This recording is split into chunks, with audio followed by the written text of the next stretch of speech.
Do we look white? I think I'm always white. I mean, we are white. Welcome to Off Script with Sammy. Today I'm with one of my closest friends, Alex Chase. Hi, Alex Chase. Wow, you just sounded so like, what's that show? Gossip Girl? Gossip Girl? It's giving Gossip Girl. Ooh. I feel like we give Serena and Blair.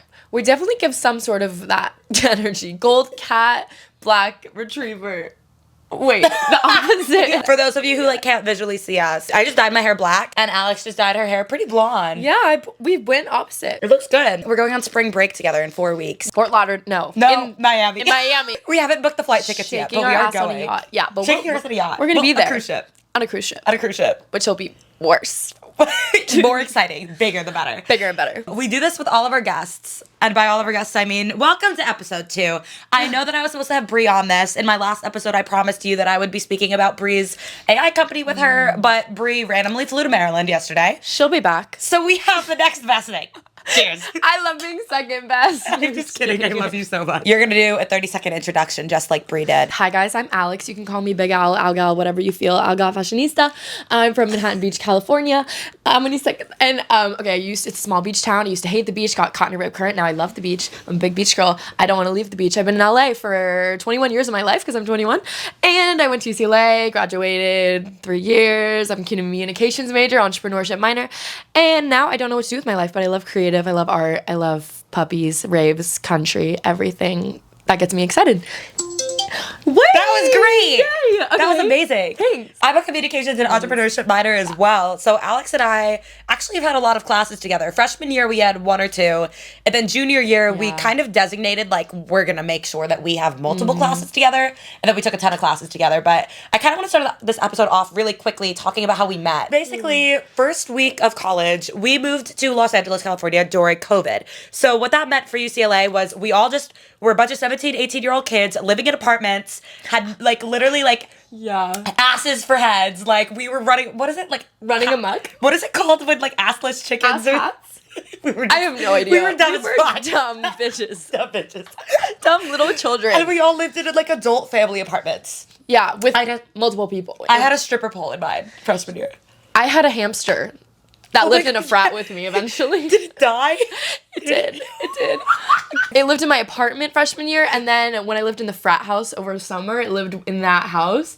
And then I think it came home with me after, and then it passed away. I'm pretty sure that's how it went. I had 2. I can't really remember. What were their names? Gouda. It was Gouda. Both of them? Gouda and Ludacris. I completely forgot that you did that. Yeah. That was really good. I loved pets. We also had a bunny. Last year. It was Bear the bunny, and I fell in love with Bear. My roommates brought it home to us one day, surprised us with it. I was like, what the hell? But then eventually I fell in love with it, as one does. And after like 5 months, the roommate that originally brought it into the apartment decided to just bring it back to the shelter one day because she was done taking care of it. Oh, so bye. Yeah, and I didn't even get to say goodbye or anything. That's so yeah, sad. and Did you cry? I cried, yeah, because I actually was really attached, and she's like, well, it was my bunny, like I brought it, whatever. I was like, okay. It was our bunny at that point. I know, it was our bunny. And I called all of like the LA shelters because I was trying to get it back, and she like wouldn't tell me which shelter she dropped it off at because she didn't want me to bring it back to the apartment. It was a drama thing, but I never found it. I hope Bear. Sorry. It's okay. Okay. Wait, I forgot about that, honestly. It's honestly kind of a one-of-one experience that we've had with animals in college because I fostered 9 cats. Sammy just decided one day to become a cat mother. Like, consistently. It started a year ago this month. Yeah. A year ago. We're filming in February right now. We're filming on a leap day. Did you know it was a leap day? It's a leap day. February 29th. This day isn't going to happen again for 4 years. I literally was thinking the other day, what happens if people celebrate their birthdays on a leap day? Did they celebrate it on the 1st of March or the 29th? Or the 28th. Yeah, February. They basically only get a birthday, like a legit birthday, once every 4 years. Yeah, that's kind of... I don't know if it's like scammed. really cool or really sad. I feel like it's kind of niche. It would be like if I was born on that, it'd be a personality trait for me. It would also be like a 4-year festival. Like every day on my real birthday, it's a festival. Like today, like this is the year when you're a kid, right? These are the big birthdays. 13 because you're a teenager. Yeah. 17 because you're getting your permit or wherever you are in the world. In New Jersey, you get your permit at 17. We are 16. In California. Yeah. Okay. 16 for y'all, 17 for New Jersey. You guys in yeah, they don't Jersey. trust us in Jersey to drive. Honestly, they fucking shouldn't. 17, and then 18's a big one. 21's a big one. 21. And then your 30s, your 40s. But if you're a leap year baby, every 4 years is important. 4, 8, 12, 16, Yeah. 20. Did you see those times tables that I just did? I was doing them in my head. Were you a rocket math kid? Totally no. You don't know what rocket math is? No, what is rocket math? Really? We didn't have that. Rocket math fostered competitiveness within children. It was like, basically they give you 60 seconds and 60 multiplication problems. So it's like 60 times 1, Ooh, that's 6 fun. times 7, 7 times 7. And then like the nasty kids like me, like I'd kind of like flip it over like 2 seconds earlier to get 2 extra questions in. And it was supposed to be you competing against yourself, but some kids took it as competing against other kids.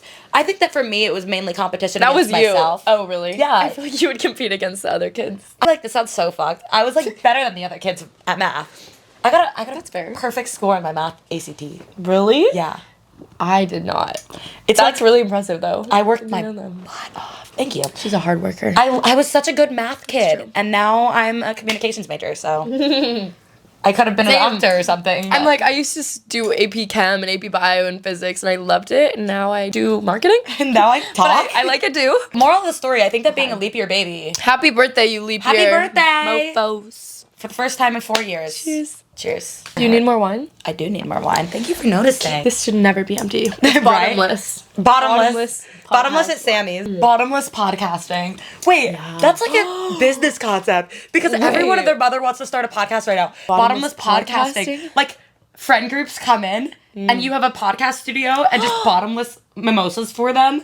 And Oi. you film and edit an episode for them. You let them film for 2 hours. Would literally be so good. Can we do that? The things that happen in bottomless mimosas should only stay in like should stay there.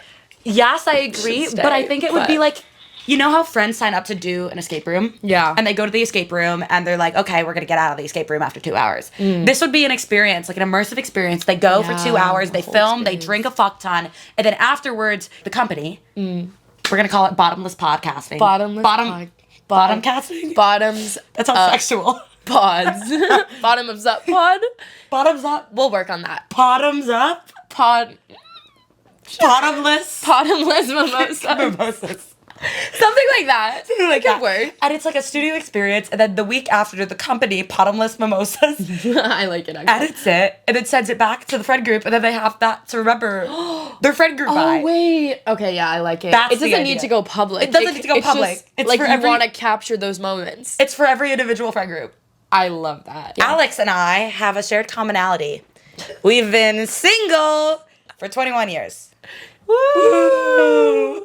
Yay! Honestly, that like fuck yeah. Fuck yeah. Okay. Yeah, we've been single for 21 years. When you think about being single all 4 years of college, what are your thoughts? Are you happy that you were single all 4 years? Do you regret it?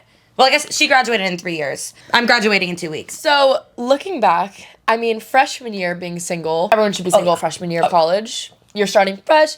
Like, if you have that special someone, that's great for you. But I think freshman year of college is really like your time to leave the nest and figure yourself out in a little bit and kick it off. 100%. And then sophomore year passed, and then junior year passed, and then, you know, basically senior year passed. And I'm still single. And I'm thinking, like, no.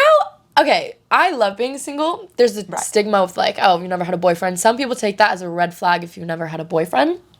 But I think that especially where we are in LA and the generation we live in with like, there's Tinder and Hinge and many people at the tap of a button, whatever, it's hard to really find your type of person because everyone's looking for the next best thing. Everyone's kind of, there's like these situationships, there's things called exclusive, like I don't even Non-exclusive, know, yeah. like what does it mean? Dating, talking, talking. around, It's open a- relationship. It's just a lot. Yeah. And hooking up, yeah. sleeping together. Sleeping- Hooking up but not sleeping But together. not, but being, yeah. We're the CEOs of that one. We're Just the- not sleeping with anybody, but Cheers. cheers. But yeah, I think that now that I've realized I'm happy being single, it's so fun being single. Like you don't really have to worry about another person because it's kind of like a part-time job when you have someone else to worry about all the time. yeah. Like even friendships, it's a lot of work. In a relationship, it's even more work. 100%. So And I like, it's a lot. I personally like spending time on you. And I'd rather spend time on you and our friendship and my friendship with Bree than with a man. Yeah. God. Sorry, mean- I love you, man. I love men. We love men. Like I think about it really hard, and I haven't met anyone that I have really wanted to put my time and energy into like that in that way. Sadly, I think that person's out there, but I just haven't found that person yet. There's actually some crazy statistic.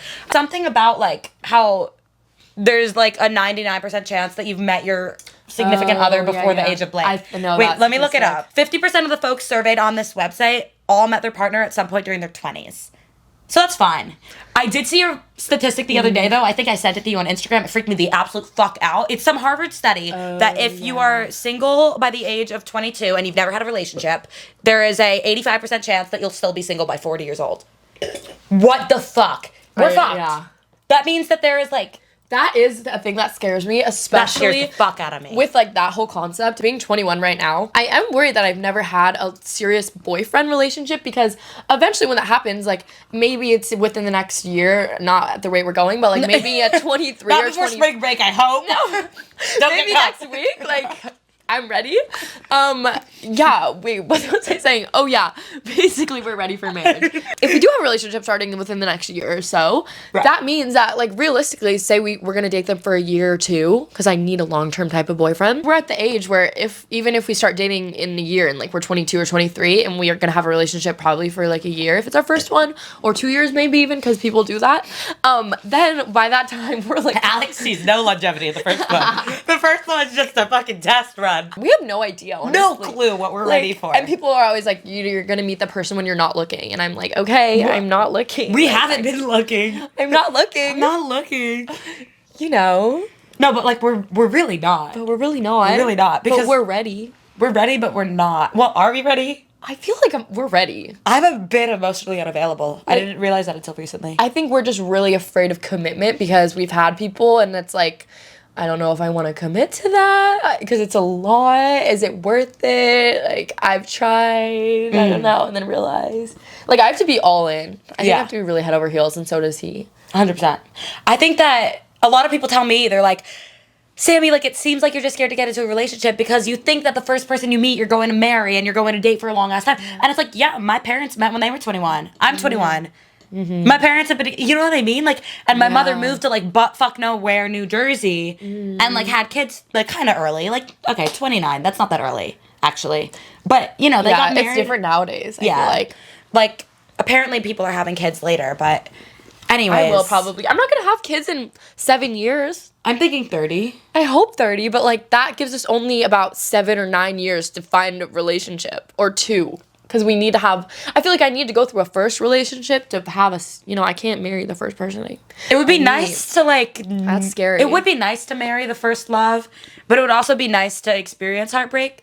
Yeah. Because I feel like something that I've struggled with is empathizing with those going through heartbreak. Yeah, that is something I have too.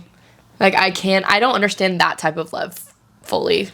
Or even close. Or that type of pain. Yeah, or that type of pain. Because I think I've felt heartbreak like when my grandma died and when my grandpa died and when my friend died, but I haven't experienced the pain of like loving someone who is still alive and just not being able to like tangibly like have them in your life. Yeah, or that feeling where you're like you know everything about that person, you've spent so much time, and then you I don't know, break up and it's bad, and then you see them again and you act like you don't know each other. Yeah. And like that is brutal that people can do that. That sounds not good. Yeah. So what is the closest you've ever gotten to having some type of relationship? Give us a little story time. Also, we're going to need a code name. His name is going to be Bradford. Wow. Okay. Bradford Berry. Last time, Bree's nicknames were Pakistan, and that's a good one. Mine was Mr. Rapper Boy. I like that. Yeah. But okay, Bradford. That's a great one. Bradford. Honestly, it's kind of fitting. Bradford Berry. Bradford Berry. He's like the buddy. He just left it. Okay, Sammy needs to kick this story off because she's the origin. So Bradford Berry and I were talking for a bit, and he was very kind and considerate. And then eventually I was just like, this is not going to happen. And pretty much as soon as that happened, he moved on to her. But I did want to say that one time Bradford Berry left cocaine on the floor of my apartment while I had a cat. And like, this was like the moment I knew it was done. I looked at him, I go, Bradford Berry, did you just leave the cocaine out? You know I have a pet cat right now, right? He goes, oops. Because she was there too. Anyway. Because he was literally had come over to help Sammy take her final because he does was really finance sweet. and was really nice. And he's the sweetest guy. And I'm still friends with him. Yeah, and I am too. And we can never say a bad word about him. Never say he a bad is word. so nice. But he's the closest you've had to a relationship. But he is close I've had a relationship. Okay, so tell that story. Basically, we went to Coachella together. We kind of met all through Coachella because Sammy invited me and they were staying with Bradford Berry and his friends. So the first year was really fun and whatever, but Super chill, friendly vibes. super chill. And then we went second year and just different vibes. Like, wait, say your point because I feel like that's when it went wrong. Second year of Coachella, I was not doing the best. I was having a bad weekend. I was stressed out. I was not doing the best mentally. But me, Alex, Bradford Berry, and the whole friend group from the Coachella the year prior were all there. But at this point, Bradford Berry and I had gone on a few dates, and he never really pursued things with me. Like, at this point, we were kind of talking, but we'd never kissed. Mm-hmm. So, like, he would come to my show and be supportive, and he'd help me with, like, my homework. And, like, I felt like we were very close friends, but we never kissed, and we never established this, like, kind of, we're friends, really close friends, or we're talking and dating. Then at this point during Coachella, he was making it really clear, like, I want this to be a thing. This is gonna be more than just friends. But I was just not in a good mood. I wasn't having it, and I kind of ruined the vibe.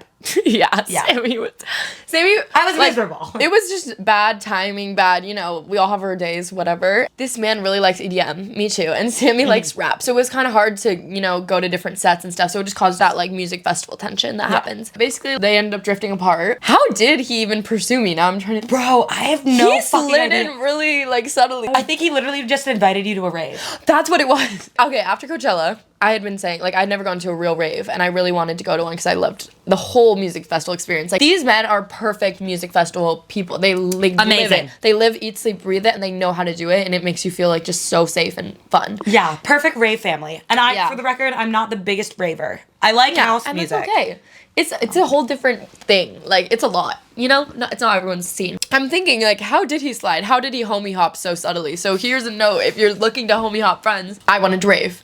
EDC happened to be the next, like, few weeks after Coachella. He's like, let me take you to the mommy daddy rave of Coachella, basically. Of, like, whatever. EDC is that. I guess it's your rave, like, Bible rave, whatever. So I'm like, yeah, let's fucking go. Like, I want to go to a rave.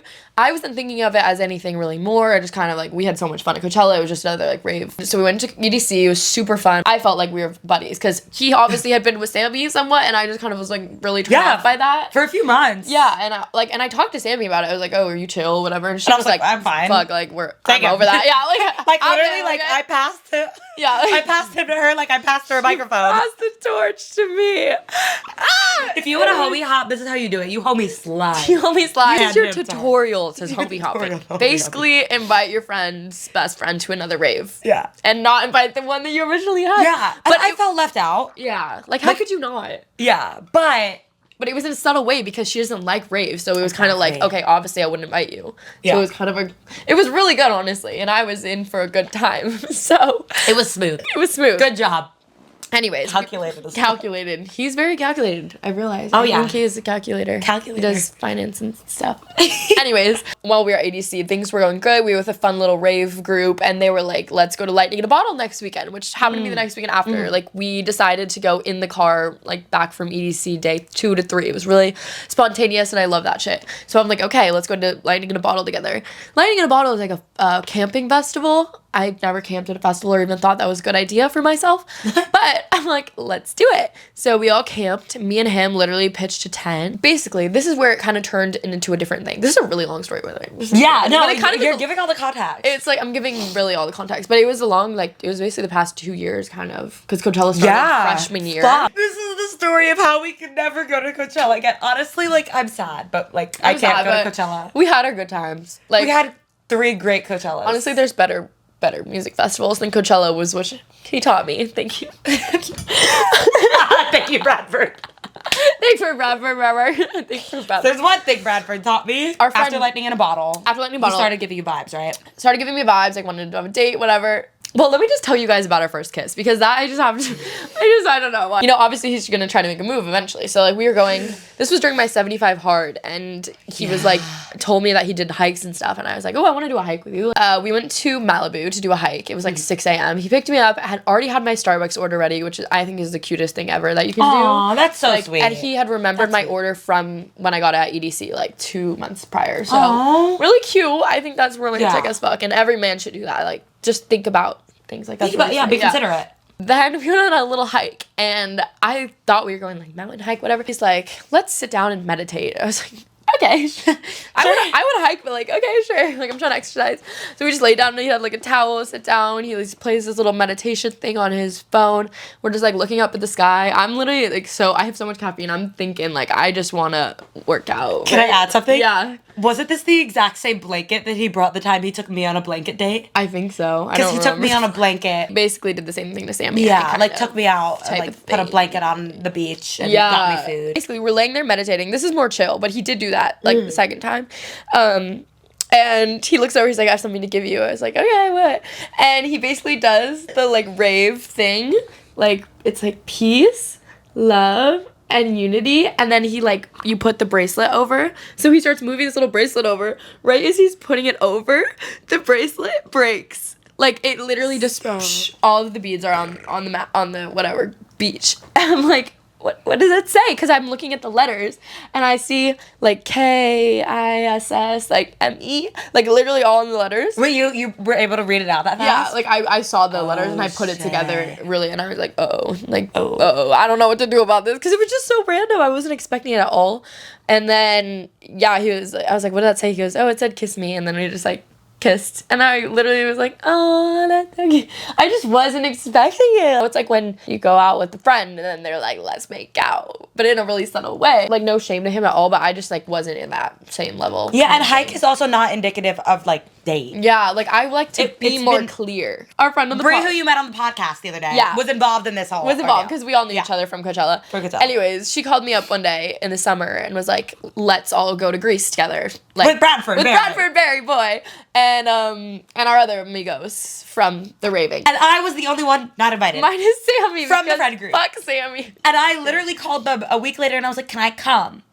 And he was like, no. And this is where it got really weird, because it was like a weird middle situation. Like, he was saying it was a family trip with one of the guys, and then like saying there was no room for Sammy, and then it became actually so drama. And then it was like him trying to pin me against her, him trying to pin her. I don't know if he tried to pin you against me, but like probably. And then like I was just, at the end of the day, I was just mad at him. Yeah, and he was using the excuse to Sammy that like we were trying to use this time to like get more connected together, remember? Yeah. Like, it was supposed to be a romantic thing for us, and I was kind of like, whoa. Eventually, it, like, worked out. Me, Bree, Bradford Berry boy, Bree's boyfriend, and then some other friends. We all went to Mykonos, and I was in Italy alone, by the way. Sammy was on her own solo travels.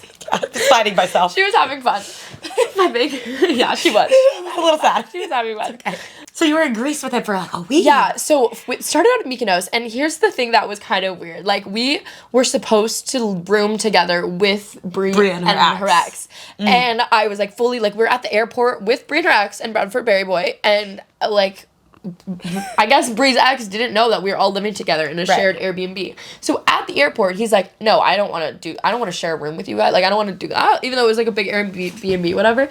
So then Bree's ex literally books their own place right then and there. So then me and Bradford Berry boy end up in like this Airbnb, whatever. It was just us two. And I was just like, this is already a rocky start to the trip. You know, I was just feeling kind of, I don't know, manipulated, like weirdly, just like, how did this happen? Because I thought it was a whole group trip. This is just where it feels like I didn't know what was going on fully. Like, I wasn't reading, I don't know, whatever. Damn, I'm sorry. I didn't even think about it like fully from your perspective. Yeah. That you're like, what the fuck? Like, I'm kind of manipulated into a couple situation. Yeah, kind of. Yeah. Which I guess, looking back now, it could have been like a double date situation. Yeah. But also, I guess, like, in the sense of you and him are literally getting to know each other, and Bree and her ex were together 2 years at that point. like, it was a while for them. Yeah. Yeah, I wasn't ready for, like, a couple's trip with him. I don't know, at that time, because we'd had that one kiss where the bracelet broke. That was it. Yeah. Wow. That's wild. That's a big leap. It is a big leap. And but then, also, you know those Instagram reels that are like, don't take her on a date, take her on a trip. Yeah, it does. Low-key. And it did work For real. So take her on a trip, I guess. He was really putting in the effort. So, right. Like, I do applaud him for that. And it was working. Again, just slowly but surely. While we were in Greece together, we ended up hooking up. Friends with benefits. Fun type situation. We got back, and he took me out. Little picnic. Basically did the same thing that I did with Sammy. Yeah, like, lights, disco ball, beach, whatever. Everything. Same thing. And here comes part 2, because he did the same peace, love, and unity thing. It was like, we were going to a rave this upcoming week together. So he goes, peace, love, have something to give you. Close your eyes. And then this time he didn't want it to break. So he was like, let me just hand it to you. And he handed it to me, and I opened it up, and it's this beautiful rave candy bracelet. And guess what it says? Will you be my girlfriend? Will you be my girlfriend? girlfriend? And it's such a beautiful bracelet. Each bead was different colors and everything. I'm like, whoa, like, not expecting this at all. We never talked about dating. Exclusivity, commitment, loyalty, Like, nothing. we only had hooked up that week in Greece and kissed one other time. And other than that, we were just like rave besties. I am the worst at, like, confrontation. I was kind of like, you know what, let me just see what happens, because, like, sure, let's do it, because we were going to a rave that upcoming week together. So let's date for whatever and see how it happens. In that, like, rave whatever, I just realized I wasn't fully ready for a relationship. We're on different pages. Also, I think I liked him more platonically than he liked me, and it just wasn't what I was expecting, wasn't what I needed. I still was weirded out by the whole Sammy thing, like, and what I knew from that, and it just, I don't know, that's not what I really wanted. So yeah, kind of ended weirdly. Like, I felt bad because I just didn't know how to tell him, like, I just don't want you as a friend. Really want, I just want you as a friend. Yeah, that's a hard conversation to have with someone, because you want to keep them as a friend,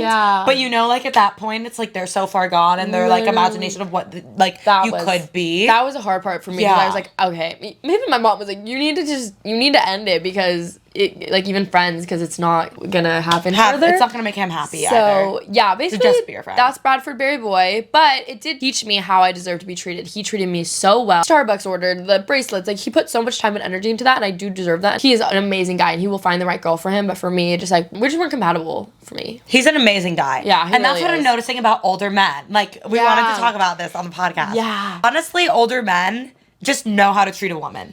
So the guy that I'm talking to right now is 29. How old is the guy that you're talking to right now? I think, 29. Okay, and we're both 21. Older men are at the point where they're like, no bullshit. They value communication. They value treating a woman with respect. They know how to be generous. They know how to be thoughtful. And they see things in the big picture. They think a lot about women in the sense of, what am I looking for? Not only in a wife, but in a mother. Like, that's they don't what want to I've play realized games. too. Because I've almost, when I've started talking to these older men, kind of restricted my party girl personality and all that type. Like, I am trying to appear more, I'm career driven, mature, which I am, but also because I do think that it fosters a better relationship and also what they're looking for too. Right. Here's my thing too that worries me. My worry about getting into a relationship with an older man is that I will restrict myself from being fun and young and dumb. I've had my moments of being like a party girl. Like, I moved out here when I was 17, 18. Yeah. Had my moments of like going out and having a lot of fun. But I notice that whenever I'm talking to somebody who is older and I'm associating a lot of my time with someone who is older, I bring my mental age to their level. And that makes me happy, because I'm happy of the progress I'm making. Like, the guy I'm talking to right now, I'm gonna call him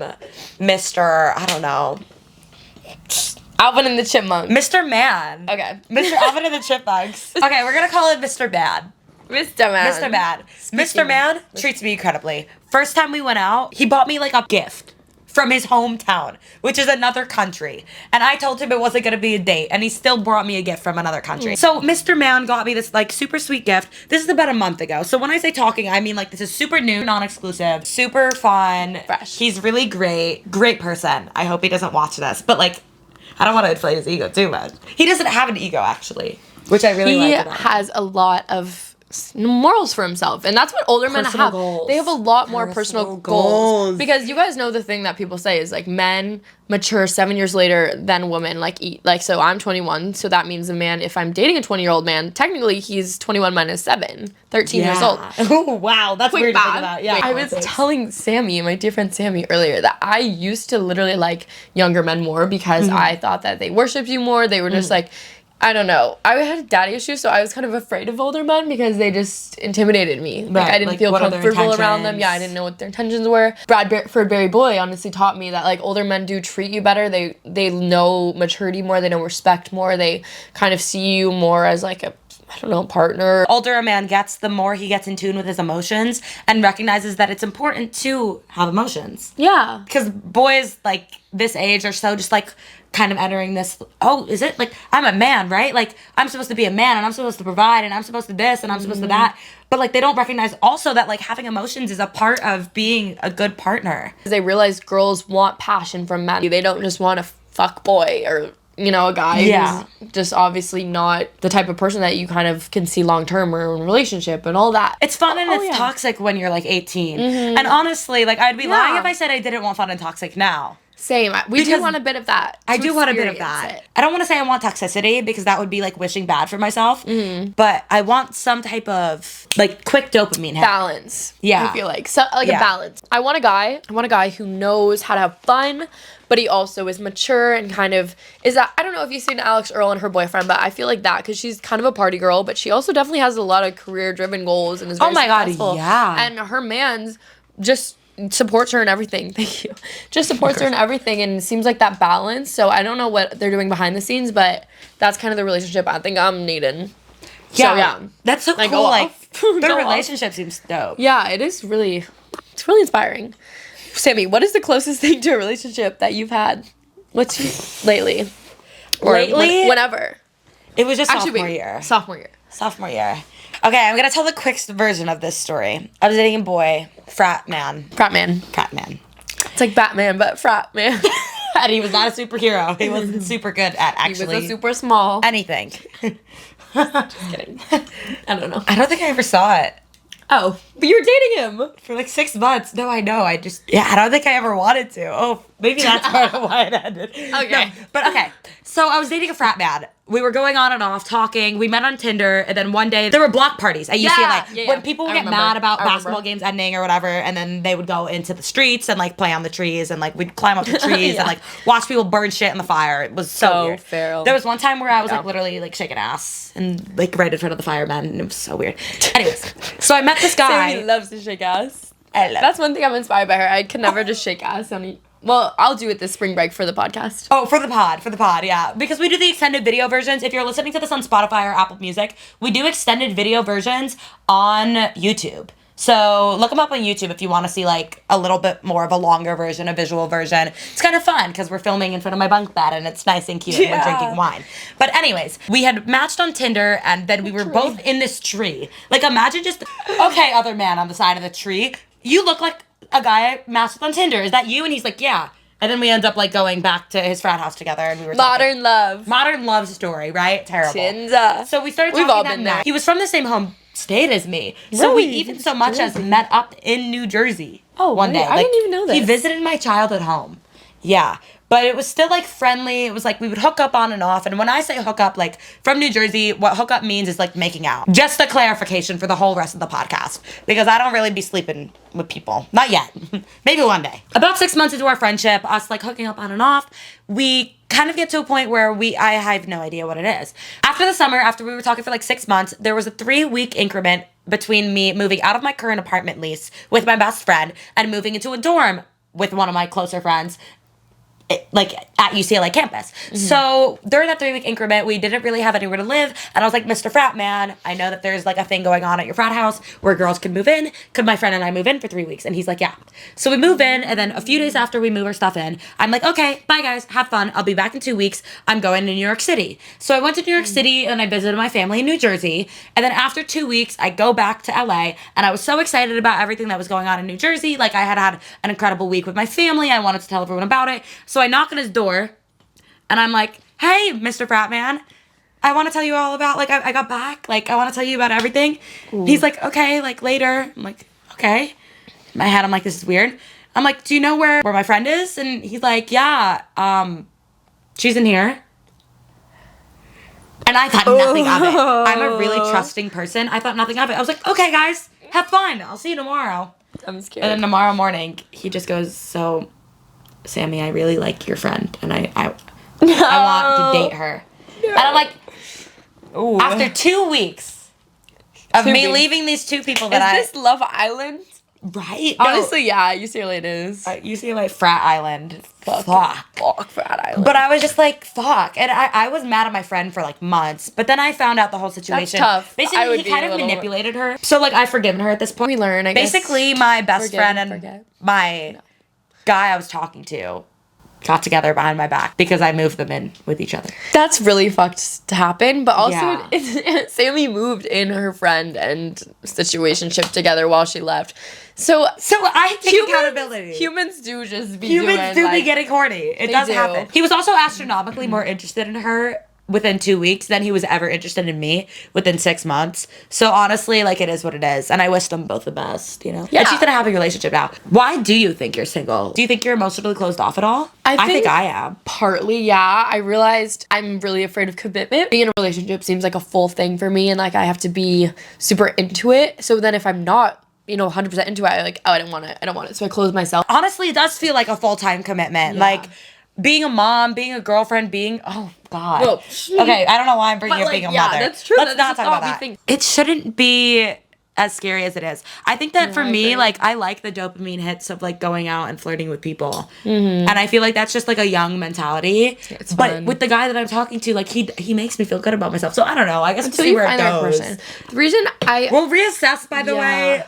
The next time we'll talk about the guys that we're currently talking to will be in like 3 to 4 weeks on our spring break episode. Yeah, so we'll give you an update. We'll give you a full I'm going update. on a date right after this podcast. Like, he's literally outside waiting and for I need to be going. Yeah, she needs to go. Okay. That's why we're dressed up, by the way, because last time I was not dressed up for the pod. Yeah. This time I'm dressed up because she's going on a date and I might be going out. The reason I think I'm single, I used to think it was a me thing, but now I'm realizing it's a them thing. It's not me, it's them. Because I just haven't found the right person. And for me, now being single, I'm like, the reason why is because, I'm very solid in myself now. There's still a lot of room for improvement, but I'm realizing that I just haven't found that person that I've really wanted to not be single with. So that's why I'm single. Yeah. For now. And being single is better for me for now because I haven't experienced that and I haven't yet to find that person. But I think when I'm in that, like, I'm kind of ready. I'm tired of going out and trying to meet people and stuff. Like, I just want that person. But until I find it, like, I'm not gonna bend over back, or settle for someone that you don't think is the right guy. Yeah. Basically. I'm at a point where I still don't really want a relationship because I'm hoping to travel a lot over the next few years of my life. And I feel like traveling single is fun.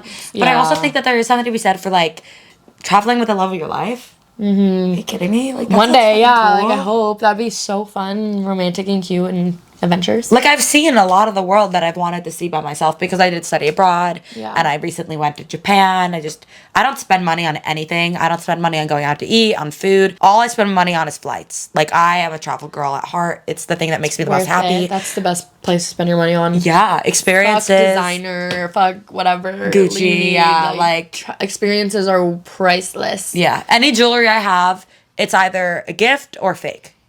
Same with bags. Yeah. Yeah. I don't need the real stuff. Yeah, my favorite purses are just like real $20. people. Yeah. 100%. True. And that's what I've learned, like, growing up, too, is, like, money doesn't make happiness, but your relationships do. For real. What are you guys doing for your date tonight? So, we're getting drinks. Okay. And where? I don't know. He said an amazing spot that he has planned. Oh. That I've never been. Like, I've been in LA a lot, so let's see what he has planned. I like when a man takes initiative. I do like that, and it's a surprise kind of thing.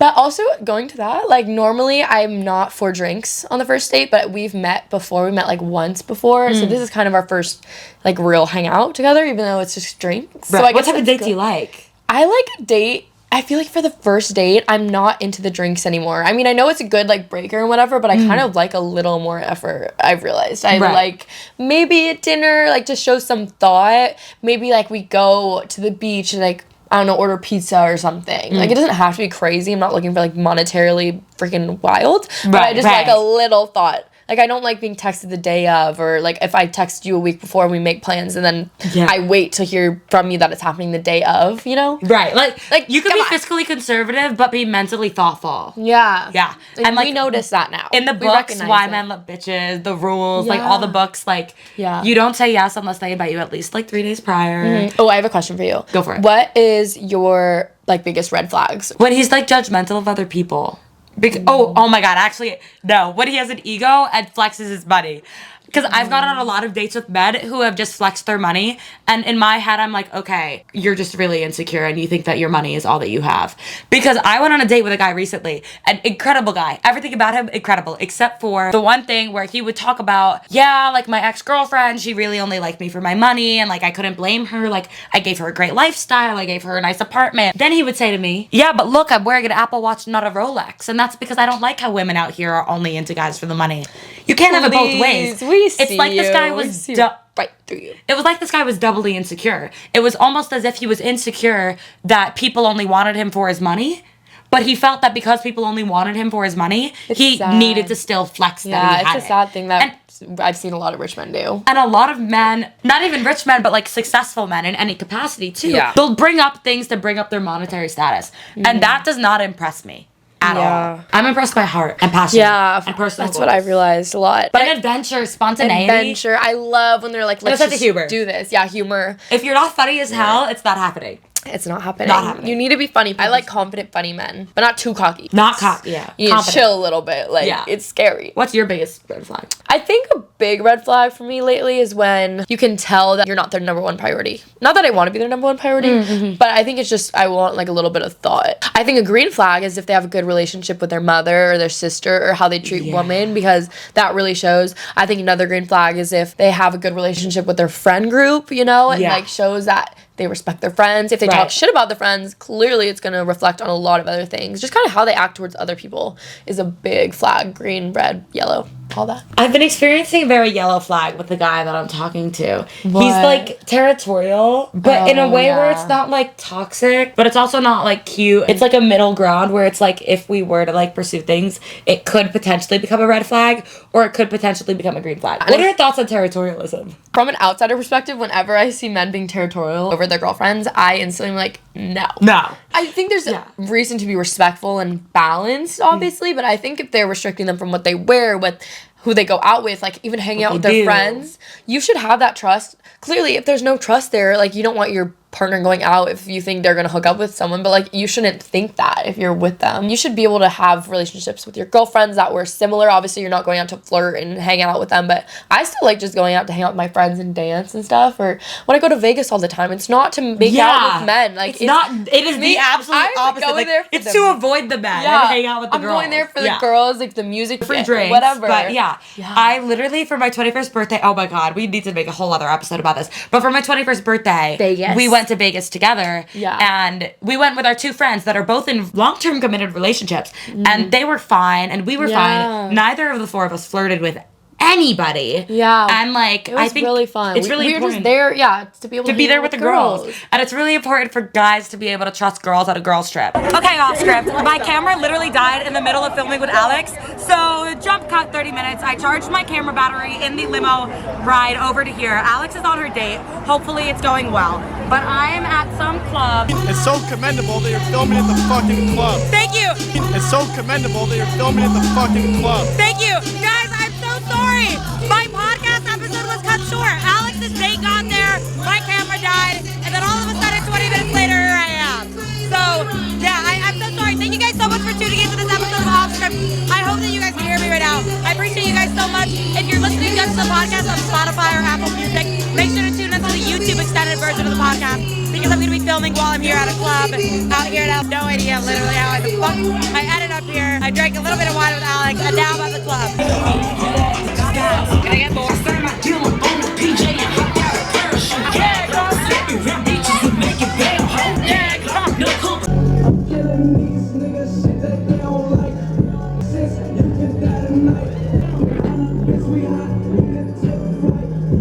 Well, guys, I'm on my way home from my super random club excursion. So thank you guys for watching this episode. I appreciate you all, and I'll see you next week.